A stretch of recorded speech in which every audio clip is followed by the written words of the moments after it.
اعوذ باللہ من الشیطان الرجیم بسم اللہ الرحمن الرحیم الصلاۃ والسلام علیکہ یا سیدی یا رسول اللہ وعلی آلک و اصحابک یا سیدی یا حبیب اللہ کرتاس دل شعر نمبر 220 سے لے کر 224 تک پڑھیں گے۔ آج 19 اپریل 2023 ہے۔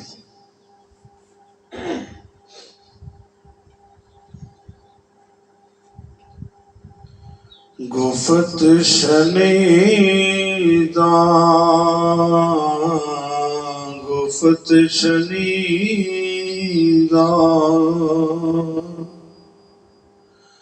نال ولید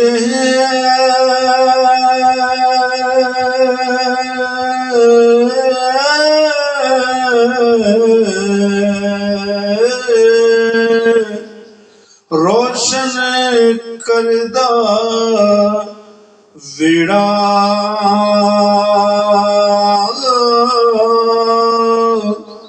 پردہ کیتا سونے پاک نبی نے ہن رمضان دسے جیڑا گفت شنیداں بات چیت۔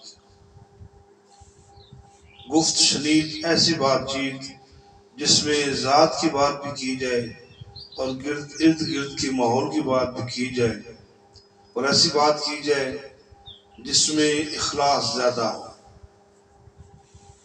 نال ولی دے، ولی کہتے ہیں دوست، پیر، ہادی، روشن کردہ، روشن کر دیتا ہے ویڑا۔ ویڑا آنگن کو کہتے ہیں، صحن کو کہتے ہیں، گھر کو کہتے ہیں، لیکن یہاں شاعر کی مراد ویڑے سے انسان کی شخصیت کا جو ایک پہلو ہے، انسان کی شخصیت کا ایک پہلو ہے، یہ انسان کی شخصیت جس دائرہ کار میں پھرتی ہے یا جس دائرہ کار میں رہائش پذیر ہے، سکونت اختیار کی ہوئی ہے، یہاں شاعر اسے ویڑا کہہ رہا ہے۔ پردہ کیتا سوہنے پاک نبی نے، پردہ کیتا، پردہ کر لیا، پردے میں ہو گئے پاک نبی صلی اللہ علیہ وآلہ وسلم۔ ہن رمضان اب راز دسے جیڑا، دسے بتانا جیڑا جو بات چیت ساتھ ولی کے انسان کے آنگن کو روشن کر دیتی ہے۔ جب سے رسول پاک صلی اللہ علیہ وآلہ وسلم نے ظاہری دنیا سے پردہ کیا ہے تو یہ ولی ہی ہیں جو راز و نیاز کی باتیں بتاتے ہیں۔ رسول پاک صلی اللہ علیہ وسلم کی ذات پاک پر بے پناہ درود و سلام۔ آپ کی ذات پاک پر لامتناہی مرتبہ محبتوں کا خراج پیش کرنے کے ساتھ شاعر اپنی جان کو لاکھوں اربوں کھربوں مرتبوں کی محبت دے کر کریم آقا صلی اللہ علیہ وسلم کی بارگاہ میں اپنی عزت و انکساری پیش کر رہا ہے اور ساتھ یہ راز بتا رہا ہے کہ رسول پاک صلی اللہ علیہ وآلہ وسلم کی محبت کے بغیر، آپ کی عقیدت و مودت کے بغیر کوئی بھی کام اچھے طریقے سے نہیں ہو سکتا، کسی میں کامیابی نہیں آ سکتی۔ اب ساتھ یہ بات شاعر کہہ رہا ہے کہ باتوں میں ساتھ بات یہ بھی سمجھنے والی ہے کہ رسول پاک صلی اللہ علیہ وآلہ وسلم نے ظاہری طور پر اس دنیا سے پردہ کر لیا۔ اب جو نبی پاک صلی اللہ علیہ وسلم کی امت ہے، ان کی رہنمائی جو حضور پاک صلی اللہ علیہ وسلم فرمایا کرتے تھے، حضور علیہ السلام فرمایا کرتے تھے، اب جب حضور نے ظاہری پردہ فرما لیا تو پھر یہ کام اللہ کے محبوب ولی اور رسول پاک صلی اللہ علیہ وسلم کے دربار کے نوکر چاکر یہ کام کر رہے ہیں۔ رسول پاک صلی اللہ علیہ وآلہ وسلم نے جب اسلام کے بارے میں اپنی امت کے لوگوں کو اور پوری کائنات کے اندر اعلان فرمایا جس کی مثال ہمیں اس واقعے سے ملتی ہے کہ رسول پاک صلی اللہ علیہ وسلم نے تمام قریش کو ایک مقام پر اکٹھا کیا اور ان سے کہا کہ اگر میں یہ کہوں کہ پہاڑ کے پیچھے سے ایک لشکر تم پر حملہ کرنے والا ہے تو اس بارے میں تم کیا سوچو گے، کیا خیال کرو گے، تمہارا ذہن کس ساخت کا شکار ہوگا؟ تو انہوں نے کہا یا رسول اللہ صلی اللہ علیہ وسلم، آپ سچے، آپ کی باتیں سچی، آپ حق، آپ کی باتیں حق۔ تو مطلب کیا ہوا کہ وہ لوگ اس قدر آپ پر یقین کرتے تھے، اعتماد کرتے تھے، بھروسہ کرتے تھے۔ تو پھر حضور نے فرمایا کہ جس طرح تم یہ بات مان رہے ہو کہ پہاڑ کے پیچھے سے لشکر تم پر حملہ کرنے والا ہے، تو یہ یقین کر لیا تم نے، تو اس بات کا بھی یقین کر لو، ایک خدا کو مان لو، ایک بڑی قوت کو مان لو، اور محمد صلی اللہ علیہ وسلم کو اللہ کا آخری رسول نبی تسلیم کر لو۔ پھر تاریخ بتاتی ہے وہ لوگ غصے میں آ گئے، یہ تو بات کی بات ہے، لیکن جو بات سوچنے والی ہے اور غور کرنے والی ہے وہ یہ ہے کہ انہوں نے ایک دم سے اس بات کو مان لیا کہ آپ امین ہیں، سچے ہیں، تو پھر بعد میں انہوں نے اعتراض کر دیا، یہ ایک الگ پہلو ہے۔ لیکن جو بات کرنے کا میرا مقصد ہے وہ اس مقام اور مرکز اور مدعا ہے کہ انہوں نے اعتبار کر لیا کہ ہم اعتبار کریں گے، اس میں اپنے بھی تھے، پرائے بھی تھے۔ تو یہاں رسول پاک صلی اللہ علیہ وسلم کی جو شان پاک ہے، آپ علیہ السلام کا جو معیار ہے، کس قدر بلند اعلیٰ مرتبے پر فائز ہے، تو پھر انہوں نے انکار کیا، وہ ایک الگ بات ہے۔ اب ساتھ دیکھنے میں بات یہ بھی آتی ہے کہ رسول پاک صلی اللہ علیہ وآلہ وسلم نے، حضور علیہ السلام نے دین کی تبلیغ کی، اور انسان تو انسان، حیوان بھی آپ کی محبت پر فرشتہ ہو گئے، آپ سے پیار کرنے لگے، اتنی محبت کرنے لگے کہ تاریخ کی کتابیں بھری پڑی ہیں۔ ان تمام واقعات میں سے صرف ایک واقعہ آپ کی خدمت میں پیش کر کے آگے وضاحت کے بعد اگلے شعر کی طرف چلوں گا کہ رسول پاک صلی اللہ علیہ وسلم کا دربار گور بار سجا ہوا ہے، صحابہ کرام تشریف فرما ہے، اور محبت کی باتیں ہو رہی ہیں کہ اتنی دیر میں ایک چڑیا ایک صحابی رسول کے سر پر منڈلا رہی ہے، اڑ رہی ہے۔ تو حضور نے فرمایا چڑیا اتنی بے چین اور بے قرار کیوں ہے؟ تو شاید یہاں کہتا ہے کہ وہ چڑیا جو تھی وہ اپنا زبان حال اپنے محبوب کے سامنے پیش کر رہی تھی۔ حضور نے پوچھا یہ کیوں اتنی بے چین ہے، تم میں سے کسی نے اس کے بچے تو نہیں اٹھائے؟ ایک صحابی رسول نے فرمایا جی حضور، مجھے اچھے لگے، مجھے پیار آ گیا، میں نے اٹھا لیے۔ آپ نے فرمایا جا کر فوراً اس کے گھونسلے میں رکھ دو، کہ چڑیا تمہاری شکایت کر رہی ہے، تمہاری شکایت کر رہی ہے۔ تو صحابی رسول نے جا کر وہ بچے گھونسلے میں رکھ دیے، اور بے چین چڑیا کو قرار آ گیا۔ اب حضور نے اس کی بات سن لی، اس کا چہکنا، اس کا بولنا سمجھ گئے۔ تو یہ تبھی سمجھا جاتا ہے جب محبت عروج پر ہو۔ تو روح زمین کی ہر چیز حضور سے پیار کرتی تھی۔ اب حضور نے جب وصال پاک فرمایا، آپ دنیا سے پردہ فرما گئے، تو اب ہدایت کے لیے اللہ کے ولی ہیں جو اپنے محبوب کے اس مشن کو چلا رہے ہیں۔ اللہ کے محبوب نے فرمایا یہ علماء کرام ہمارے وارث ہیں، یہ علماء کرام ہمارے وارث ہیں، اور یہ وارث جو ہیں، یہ وارثین جو ہیں، یہ حضور کا پیغام آگے پھیلا رہے ہیں۔ یہ اللہ کے ولیوں کی شان بیان ہو رہی ہے۔ اب اللہ کے ولی کو نئی بات نہیں کرتے، اپنے کریم آقا علیہ السلام کی اسی محبت کا آگے ذکر کرتے ہیں، اور اسی طرح دیے سے دیا جلتا جا رہا ہے، اور محبت رسول کا پرچار ہوتا جا رہا ہے اور ہوتا رہے گا۔ تو یہاں شاعر کہہ رہا ہے کہ میری اپنے مرشد سے، اپنے ولی سے، اپنے ہادی سے اور اپنے راہ پر سے محبت ہو گئی، اور میری جو سے بات چیت ہے، گفت و شنید ہے، جو بھلائی کی باتیں ہیں، میں نے ان باتوں پر جب عمل کیا تو میرے ویڑے میں، میرے گھر میں، میرے آنگن میں روشنیاں ہی روشنیاں ہو گئی، میرا اندر جگمگ ہو گیا، مجھ میں محبت مودت آ گئی. تو میں یہ سمجھتا ہوں کہ جو ولی کے ساتھ محبت ہے، جو اللہ کا پیار ولی سے ملتا ہے اور اللہ کے محبوب صلی اللہ علیہ وسلم کا پیار ولی سے ملتا ہے، تو ولی اسی لیے کامیاب ہے کہ وہ ذات پاک کا ذکر کرتا ہے، لوگوں کے دلوں میں وہ محبت ڈالتا ہے جس محبت کے بل بوتے پر پوری کائنات کیا 18,000 دنیایں آباد ہیں.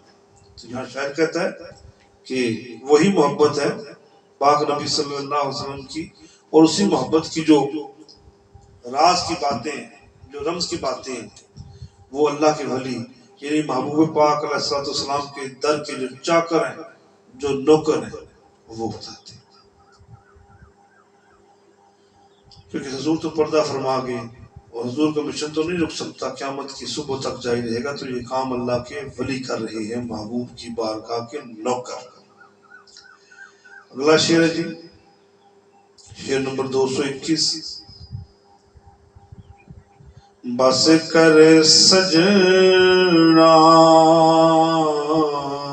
بس کر سجنا، زورا زوری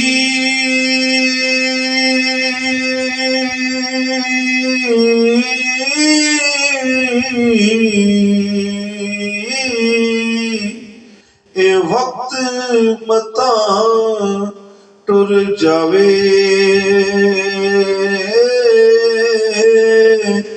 پیلے جا مجھ وچ صبر دے، ہمیشہ مٹھا میوہ کھاوے.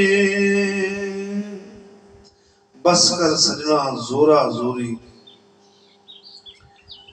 اے میرے دوست، اے میرے ساتھی، زور آزمائی نہ کر، ضد نہ کر، نال سجن دے، اپنے محبوب کے ساتھ ضد نہ کر.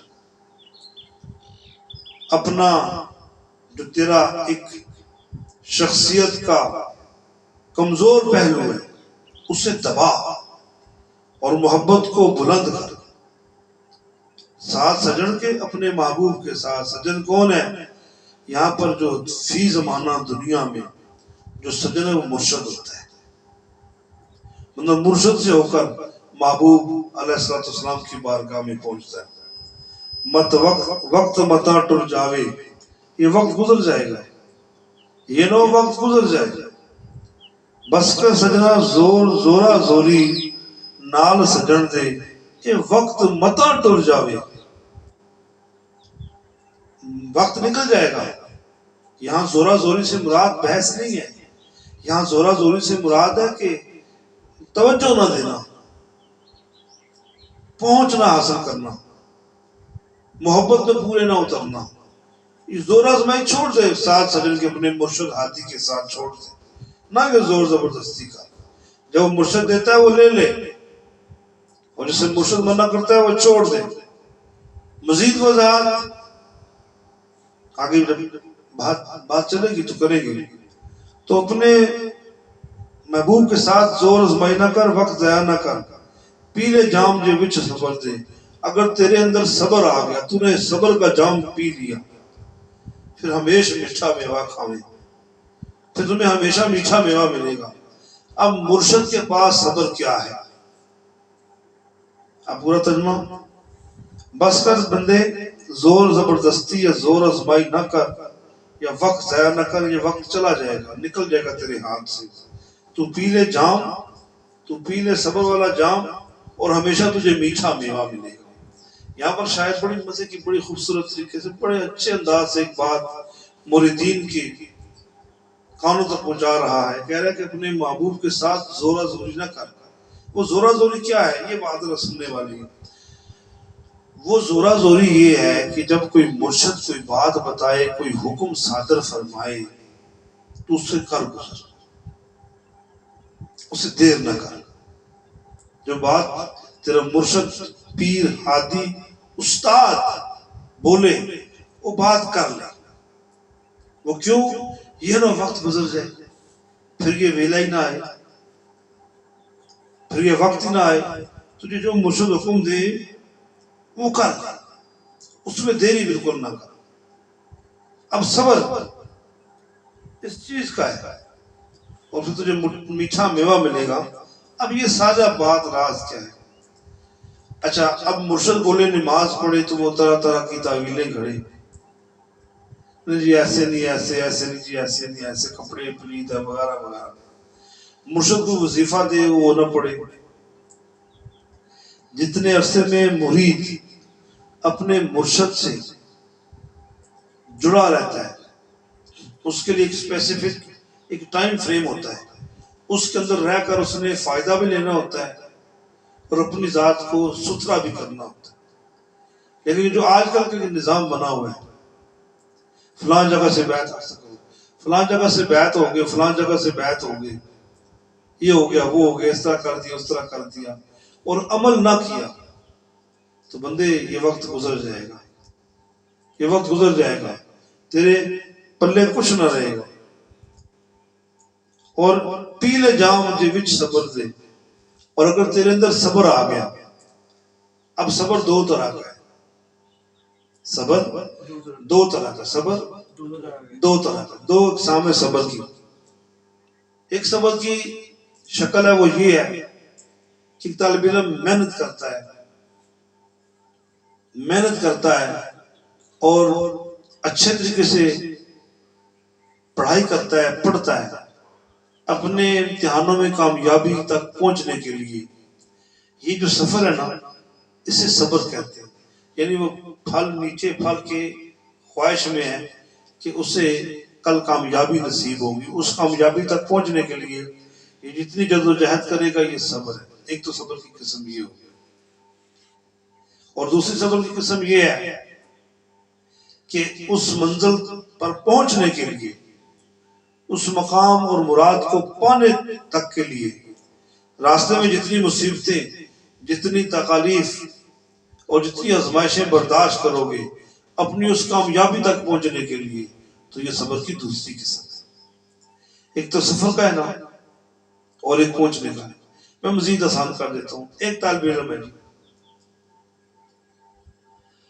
ایک طالب علم ہے، اسکول جاتا ہے، کالج جاتا ہے، یونیورسٹی جاتا ہے، تو اس میں ایک چیز ہے، اس میں ایک صبر ہے۔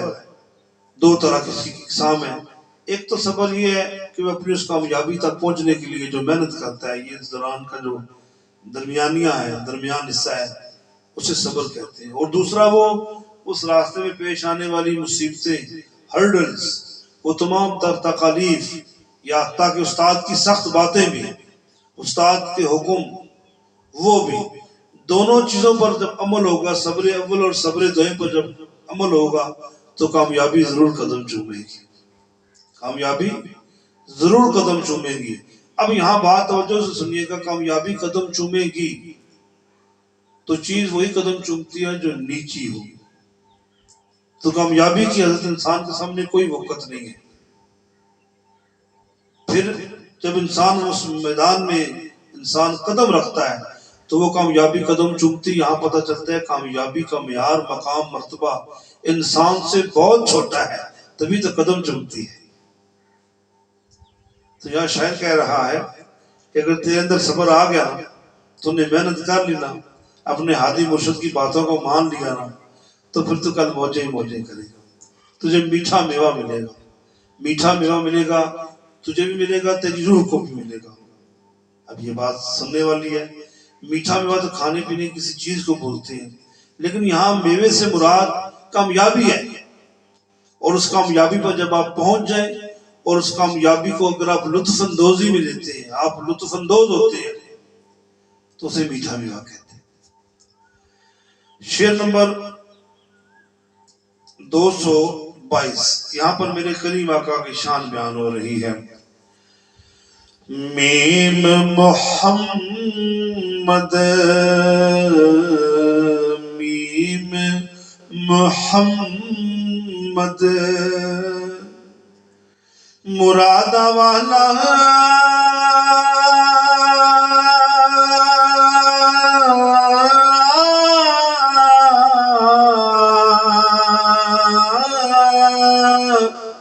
جس دی شان ہمیشہ اچری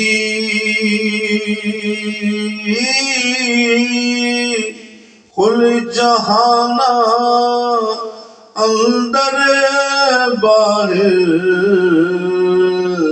صفت اچری جیڑی میم محمد صلی اللہ علیہ وآلہ وسلم، میم سے محمد مرادہ والا، مرادیں ملتی ہیں، مرادیں حاصل ہوتی ہیں، جس دی شان، جس کی شان، جن کی شان ہمیشہ اچیری اونچی، میم محمد صلی اللہ علیہ وسلم سے جو مرادیں ملتی ہیں ان کی شان ہمیشہ اونچی ہے۔ کل جہانا اندر باہر، کل جہانا اندر باہر، تمام کائنات، تمام دنیاؤں کے اندر باہر صفت اچیری، جس کی شان بلند ہے، جیڑی جو میم محمد مرادیں پوری کرنے والا ہے، اور اس نام کی ہمیشہ شان بلند ہے، اور کل کائنات کے اندر، کل جہانوں کے اندر اور باہر، اندر اور باہر صفت اچیری ہے، صفت اونچی ہے جن کی صلی اللہ علیہ وسلم کی۔ اب یہاں شاید بتا رہا ہے کہ جو حضور علیہ السلام سے منسوب ہو گئے، جو حضور سے مل گئے، جنہیں حضور کی محبت نصیب ہوگی، جنہیں حضور کا قرب نصیب ہو گیا، تو ان کی شان اونچی ہوگی۔ اور یہاں اونچی کیسے نہ ہو، کیونکہ وہ جو مرادیں جڑی ہوئی ہیں حضور پاک صلی اللہ علیہ وآلہ وسلم سے، ان مرادوں کو بلندی ملتی ہے، ان مرادوں کو بلندی ملتی ہے، اور وہ ہمیشہ اونچی ذات والی، اونچی شان والی ذات ہے، اور اس ذات سے جو جڑ گیا وہ بھی اونچا ہو گیا۔ الحمدللہ مجھے یاد پڑ رہا ہے، میں نے یہ شعر مدینہ پاک میں لکھا تھا۔ مدینہ پاک جب حاضری کی سعادت نصیب ہوئی مجھے، الحمدللہ جانا نصیب ہوتا ہے، تو یہ جو ابھی اشعار آگے شروع ہو رہے ہیں نا، یہ مسجد نبوی میں لکھے ہیں میں نے، سرکار کے روضہ پاک کے سامنے بیٹھ کے لکھے، اور کچھ شعر اشعار یہاں پر آئیں گے، کچھ اشعار آگے پیچھے ترتیب سے کتاب کے اندر درج ہے۔ تو یہ مجھے اچھی طرح یاد ہے کہ وہ پاک ذات جس نے دربار رسالت صلی اللہ علیہ وسلم کی حاضری نصیب فرمائی، تو میں نے یہ شعر صلی اللہ علیہ وسلم کی ذات پاک گنبد خضرا کے بالکل سامنے بیٹھ کے لکھا تھا، یہ وہ شعر ہے۔ تو کل جہانا اندر باہر، کل جہانا اندر باہر صفت اچیری جیڑی، صفت اچیری جیڑی۔ اب بات توجہ سے سن رہے ہیں، کل جہانا اندر باہر، اب اندر باہر کی مثال دے رہا ہوں، اندر بھی ذات اچیری ہے، باہر بھی ذات اچیری ہے۔ دیکھیں جی،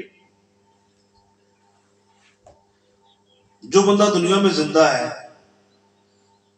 اس ذات پاک علیہ السلام سے جڑا ہوا ہے، اس کو کامیابی ہی کامیابی ہے، اور وہی شخص جب اس محبت میں اپنی زندگی کو ظاہری طور پر اندر باہر کی بات ہو رہی ہے، باہر جب دنیا والوں کے سامنے جب اس محبت پر چلتا رہے گا اور چلے گا، اسے کامیابی نصیب ہوگی، یہ تو باہر کی بات ہے۔ لیکن اندر کی کامیابی کیا ہے؟ یہ اندر کی کامیابی دیکھیں، شاعر نے لفظ کا کیسا خوبصورت استعمال کیا ہے، حضور علیہ السلام نے کیسا کرم کیا ہے۔ کل جہانا اندر باہر، پہلے اندر کی بات ہو رہی ہے، پھر باہر کی بات ہو رہی ہے۔ پہلے اندر محبت جائے گی، پھر وہ محبت باہر آئے گی، تبھی آپ صدق پر قائم نظر آئیں گے۔ اور تیسری تشریح، تیسرا ترجمہ، یہ جو دنیا میں لوگ زندہ ہیں، جو کریم آقا علیہ السلام سے پیار کرتے ہیں، یہ تو ظاہری طور پر نظر آ رہے ہیں، باہر سے ہیں، لیکن اب اندر سے ان کو ایک خوشی اور ایک سکون اور ایک شخصیتی متانت اور سکون ایک قلبی حاصل ہے، جس کی وجہ سے قلب سلیم عطا ہوا ہے۔ یہ تو دنیا میں چل پھر رہا ہے اور اس کے اندر ایک سکون ہے، اور جب اس دنیا کو چھوڑ کر زمین میں جائے گا تو پھر بھی اس کو سکون نصیب ہوگا۔ اور شاید یہاں بڑا خوبصورت جملہ لکھا ہے کہ دو ہی تو جہان ہے، ایک عام حالت بشر میں ہم انسانوں کے نظر آنے والی چیزیں، ایک ہم ظاہر کو دیکھتے ہیں، ایک اندر کو دیکھتے ہیں، یعنی ایک باہر کو دیکھتے ہیں، ایک اندر کو دیکھتے ہیں. تو چھوٹی ذہنیت کے مطابق اگر اس کا ترجمہ کیا جائے، ظاہر وہ ہے جو نظر آ رہا ہے، اور اندر یا باطن وہ ہے جو ہمارا دل ہے، یا کل مرنے کے بعد ہماری قبریں ہوگی. تو یہاں پر بھی نبی کی شان اچیری ہے، ہم مانتے ہیں، تسلیم کرتے ہیں. اور جب ہم قبروں میں اتر جائیں گے باعزت طریقے سے، تو پھر ہم قبروں میں جا کر اپنے آقا کی شان کو دیکھیں گے کہ جب آپ قبروں میں تشریف لائیں گے اور اپنے غلاموں کی بخشش کروائیں گے، انہوں چھٹ دے ہوئے تے میرا ہے. شاعر نے کیا خوب جملہ بولا. تو پھر قبر میں جانے کے بعد نا، اندر جانے کے بعد پتہ چلے گا کہ یہ محبت کتنی خوبصورت اور کتنی بلندی والی. شعر نمبر 223. حسن پریت حسن پریت غازہ وچ لایا پاک رسولی،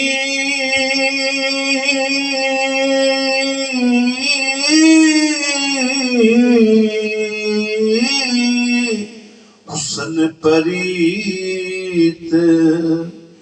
تھوڑی سی اس کی لے اور تھوڑی سی کھج، یہ سر کی باتیں تھوڑی سی مختلف ہے. اب اسی شعر کو میں دوسری طرح پڑھتا ہوں. حسن پریت غازہ وچ لایا پاک رسولی، جن پائی شان اچیری. حسن پریت غازہ وچ لایا پاک رسولی، جنا شان اچیری، جنا شان اچیری.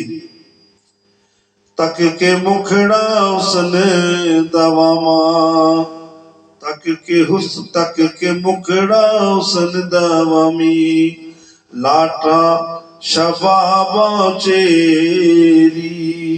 مطلب حسن فرید خوبصورتی کو بولتے ہیں. غازہ چہرے کو چمکانے کے لیے کوئی پاؤڈر لگانا، کوئی کریم لگانا، یا کوئی ایسی چیز لگانا جس سے خوبصورتی نظر آئے. وچ لایا پاک رسولی، جنہاں دی شان اچیری، جن کی شان اچیری ہے. تک کے مکھڑا حسن دوامی، تک کے مکھڑا دیکھ کے مکھڑا حسن دوامی، ان کا مکھڑا دیکھ کے دوامی، ایسا حسن دوامی. ایسا حسن دوام کہتے ہیں دور تک، ایسا حسن جو مسلسل ایک ہی طرح کا رہتا ہے. لاٹا دے شباباں اچیری، اور شباب کہتے ہیں خوبصورتی کو، اچیری بلند. میرے محبوب صلی اللہ علیہ وآلہ وسلم کے چہرے پاک پر جو خوبصورتی والا رنگ ہے، اس کی شان بہت بلند ہے. دیکھ کے ان کا چہرہ مبارک اور حسن جو دوامی ہے. لاٹاں، لاٹ کہتے ہیں روشنی کو، لاٹاں شباباں، ان کے چہرے کا جو حسن مبارک ہے، اس کے اندر اتنی خوبصورتی ہے، اتنا شاداب ہے. اور اس حسن کی بھی شان اچیری ہے، اس حسن کی بھی شان اچیری ہے. جن لوگوں نے چہرہ والضحیٰ دیکھا یہ ان کو پتا ہے. اب یہاں پر شاعر کہہ رہا ہے کہ حسن فرید غازہ وچ لایا. حسن بھی ہے، محبت بھی ہے، اور وہ حسن کے وہ لشکارے کہہ سکتے ہیں ہم، یا حسن کی وہ خوبصورت رعنائیاں ہیں کہ جو میرے پیارے مصطفیٰ کریم صلی اللہ علیہ وآلہ وسلم نے آپ پر سجتا ہے. اور جس دی شان اچیری. اب یہاں پر حسن کو خیرات مل رہی ہے چہرہ مصطفیٰ کی. حسن کی کوئی وقت نہیں ہے، اب حسن کے اوپر احسان ہے کریم آقا کے چہرے مبارک کا. حضور کے چہرہ مبارک کا احسان ہے حسن کے اوپر. حسن کو کون جانتا ہے؟ حسن کی کیا وقت ہے؟ حسن کا کیا معیار ہے؟ حسن کی کیا جرأت ہے؟ یہاں پر شاعر کہہ رہا ہے حسن، اگر تو حسن بنا ہے تو میرے محبوب کے چہرہ مبارک کے صدقے بنا ہے. بذات خود تو کچھ بھی نہیں ہے. تو اگر آج خوبصورتی کے نام سے جانا پہچانا جاتا ہے اے حسن، تو یاد رکھ اس میں تیرا کوئی کمال نہیں ہے. تجھے بھی دہلیز مصطفیٰ سے خیرات ملی ہے، تبھی تو حسن بنا ہے، تبھی تو خوبصورت نظر آتا ہے. اتنا مان نہ کر، تیرے میں وہ کمال نہیں ہے، تیرے میں وہ بات نہیں ہے کہ تو خود میں اپنے آپ کو پنپتا پھرے. تجھے تو خیرات دہلیز مصطفیٰ سے ملی ہے اور تو اتنا خوبصورت بنا پھرتا ہے، تیری کوئی اوقات نہیں ہے. جب سے چہرہ ودہا پر وہ غازہ حسن آیا، جب سے اس حسین چہرہ مبارک نے اے حسن تجھے اپنے در کی خیرات دی، تو اس دن کے بعد خوبصورت بنا ہے. تجھے جانتا کون تھا؟ اور تک کے مکڑا حسن دوامی، ایس حسن دوامی. دیکھو بیٹا، دوام کہتے ہیں دیر تک رہنے والا، دور تک رہنے والا. میں ایک مثال دیتا ہوں، درود پاک پڑھیں، بڑی پیاری مثال ہے.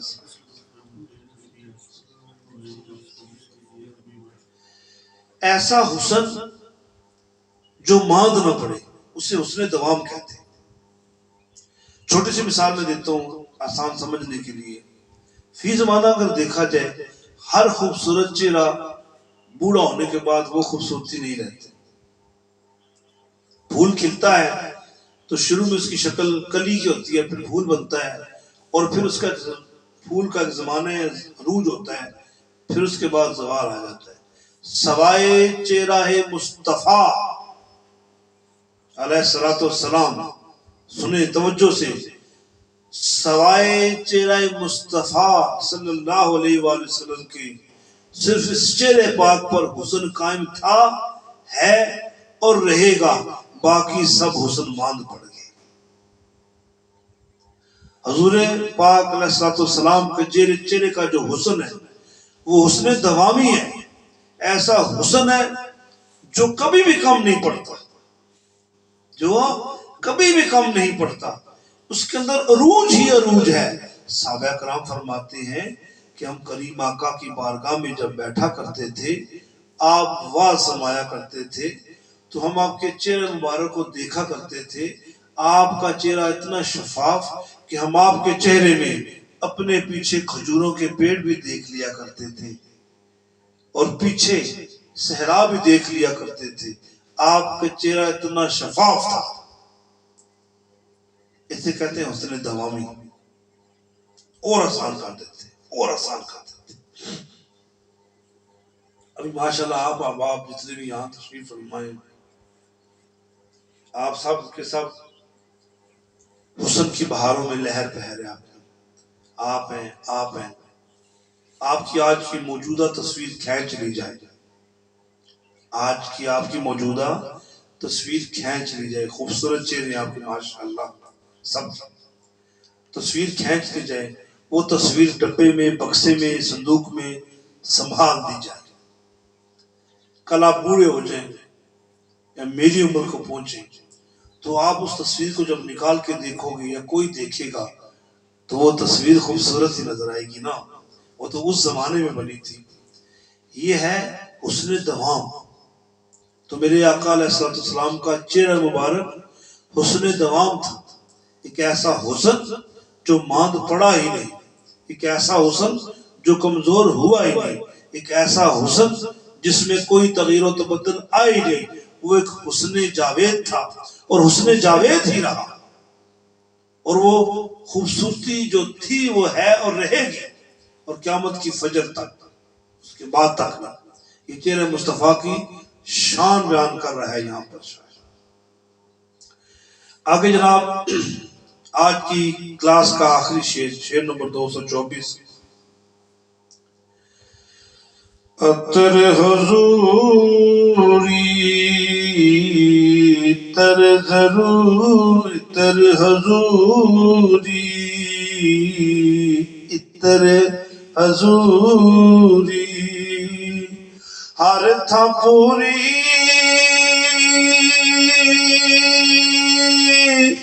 اتے روز اول تو چھائی اکلا والے رمضان پاون جنہ کیتی خوب کمائی. عطر حضوری، حضور کی خوشبو مبارک ہر تھاں پوری، ہر جگہ پوری ہے. روز اول تو چھائی، یہ پہلے دن سے کائنات میں چھائی ہوئی ہے یہ خوشبو. اقنا والے جو عقل والے ہیں رمضاں پاون، وہ راز کی باتیں سمجھ جائیں، وہ راز کی باتیں سمجھ جائیں. کیتی جنہ خوب کمائی، جنہ کیتی خوب کمائی، جنہوں نے بہت زیادہ سرمایہ بنا لیا، جنہوں نے بہت زیادہ کمائی کر لی. اب سنیں، حضور کی خوشبو ہر جگہ مکمل پوری پوری پوری پوری پوری پوری ہے، جو روزے اول سے چھائی ہوئی ہے. وہ خوشبو ہر جگہ ہے.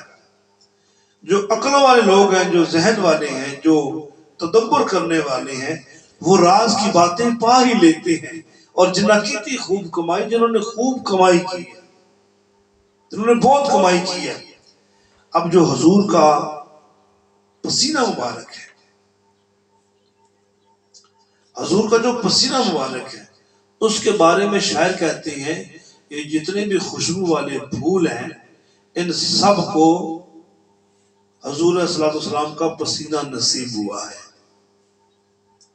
عرب کے اندر جب کسی لڑکی کی شادی ہوتی، اس لڑکی کا والد یا والدہ حضور کی بارگاہ میں جاتے، حضور ہماری بیٹی کی شادی ہے یا ہمارے بیٹے کی شادی ہے، کچھ سوغات عطا فرمائیں. تو رسول پاک صلی اللہ علیہ وآلہ وسلم اپنا پسینہ مبارک شیشی میں ڈال دیا کرتے تھے، اپنا پسینہ مبارک شیشی میں ڈال دیا کرتے تھے. وہ ماں جب اپنی بیٹی کے شگنوں کے جوڑے کو وہ خوشبو لگاتی، یا باپ اپنے بیٹے کو دلہا بنا کر جب وہ خوشبو لگاتا، تو نہ صرف وہ کپڑے بلکہ اس شخص سے پیدا ہونے والی نسلیں ہی خوشبودار ہوا کرتی تھی، نسلیں ہی خوشبو سے مہک جایا کرتی تھی. اب شاید یہاں یہی اشارہ دے رہا ہے کہ جو حضور کی جو عطر مبارک ہے یا جو حضور کی خوشبو مبارک ہے، وہ ہر تھا پوری، ہر جگہ اس کی خوشبو برابر ایک جیسی ہے. اب بات ہے سوچنے والی، میں ایک مثال دیتا ہوں. آپ کو خوشبو لگا لیں، ہمارے درس کے اندر الحمدللہ صوفی صاحب خوشبو کا خاص اہتمام کرتے ہیں، خوشبو سپرے کرتے ہیں، آپ بھی کرتے ہیں. میں ایک مثال دے رہا ہوں کہ آپ کو خوشبو لگا لیں، کتنی ہی مہنگی ہو، کتنی ہی مہنگی ہو، تو اس خوشبو کا ایک وقت، ایک دورانیہ اور ایک حد ہوگی، اس سے آگے وہ نہیں جائے گی، اس حد تک وہ رک جائے گی، مکمل اس جگہ تک اس سے آگے نہیں جائے گی. لیکن حضور کی جو خوشبو کتنی خوبصورت ہے، ہر تھا پوری، یہ ہر جگہ مکمل پوری پوری ہے، ہر جگہ اس کا وجود پورا پورا ہے، ہر جگہ اس کی خوشبو اتنی ہے جتنی ایک مقام سے دوسرے مقام تک ہوا کرتی تھی.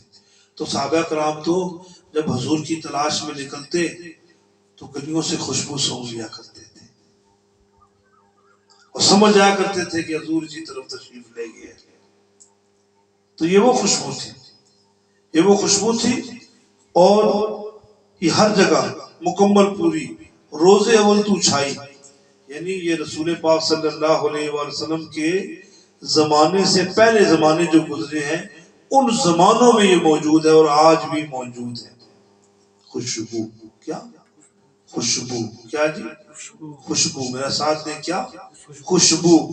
اب خوشبو کی دو شکلیں ہیں، دو جہتیں ہیں، دو اقسام ہیں. Two kinds of perfume, two kinds of snuff feel so sweet.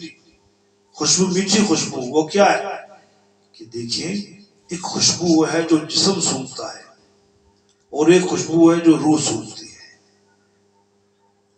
اب جو خوشبو جسم سونگتا ہے وہ ہمارا ظاہری انسان ہے، اور جو خوشبو روح سونگتی ہے وہ ہمارا باطنی انسان ہے. یہ خوشبو اتنی باکمال ہے کہ جب یہ جسموں کو اور روحوں کو نصیب ہوتی ہے تو زندگیاں سنور جاتی ہیں، زندگیاں سنور جاتی ہیں۔ اور یہ ایسی خوشبو ہے جو روزے اول سے آ رہی ہے، روزے اول سے آ رہی ہے، جو پہلے دن سے آ رہی ہے، وہ خوشبو آج بھی قائم ہے۔ اور یہ خوشبو قیامت کی صبح تک اور آگے بھی آگے بھی جائے گی، یہ وہ خوشبو ہے۔ اب یہ خوشبو جو جسم سونگتے ہیں، جسم کو اچھا لگتا ہے، اور جب یہ روحیں سونگتی ہیں تو دلوں میں محبت رسول آتی ہے، تو دلوں میں اپنے آقا سے محبت پیدا ہوتی ہے، اپنے آقا کا پیار دل میں آتا ہے، اور یہ وہ خوشبو ہے۔ اور جو عقل والے ہیں، جنہیں اللہ نے شعور دیا ہوا ہے، جو دہلیز مصطفیٰ کے نوکر ہیں، اللہ کے جو ولی ہیں، اللہ کے جو پیارے محبوب بندے ہیں، وہ بڑی راز کی باتیں اٹھاتے ہیں، اس دربار گوربار سے بڑی راز کی باتیں اٹھا لیتے ہیں، بڑی محبت کی باتیں لے لیتے ہیں، جن کا تعلق دربار رسالت صلی اللہ علیہ وآلہ وسلم سے جڑ جاتا ہے، ان کی زندگیوں میں خوبصورتیاں آ جاتی ہیں۔ اور یہ وہ لوگ ہیں جنہوں نے خوب کمائی کی ہے، جنہوں نے خوب کمائی کی ہے۔ کمائی کا مطلب کیا ہے؟ کمائی کا مطلب یہ ہے کہ پیسہ کمانا، روزی کمانا، رزق کمانا، تاکہ آپ کی زندگی کے حالات اچھے ہوں۔ لیکن جو عقلوں والے روزی کماتے ہیں، وہ روزی اس دنیا میں بھی کام آتی ہے اور دنیا سے جانے کے بعد بھی کام آتی ہے۔ اللہ تعالیٰ ہمیں بھی یہ محبت نصیب فرمائے۔ ہمیں شوق ہے، ہماری بھی چاہت ہے، تو اللہ اپنے کرم کے صدقے ہماری اس محبت کو قبول فرمائے اور ہمیں بھی یہ محبت نصیب فرمائے۔ وما توفیق الا باللہ، وآخر دعوانا الحمد للہ رب العالمین۔